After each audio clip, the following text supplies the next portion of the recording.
Medical কলেজে দ্রুত হাসপাতাল চালু ও শিক্ষার্থীদের পর্যাপ্ত ওয়ার্ড সুবিধা ব্যবস্থার দাবিতে ক্লাস বর্জন করে আবারও আন্দোলনে সুনামগঞ্জ মেডিকেলের শিক্ষার্থীরা। সকালে মেডিকেল কলেজের সামনে সুনামগঞ্জ সিলেট মহাসড়কের দুই পাশে ব্যারিকেড দিয়ে অবরোধ করেন দ্বিতীয়, তৃতীয় ও চতুর্থ ব্যাচের শিক্ষার্থীরা।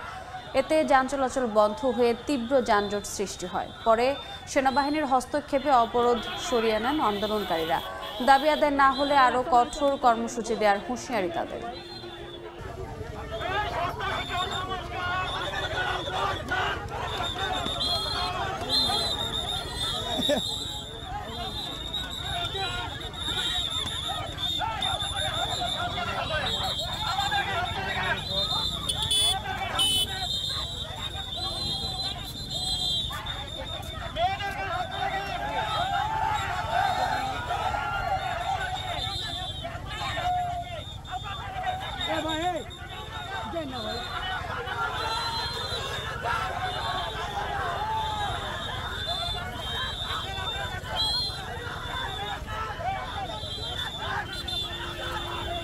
ভাই একটু পরে যান না, আপনার দিকে আমরা তদন্ত করবো। আপনি তো পাগল হচ্ছেন কেন ভাই? একটু পরে যান না। একটু পরে গেলে কিন্তু একটু সময় অপেক্ষা করছেন।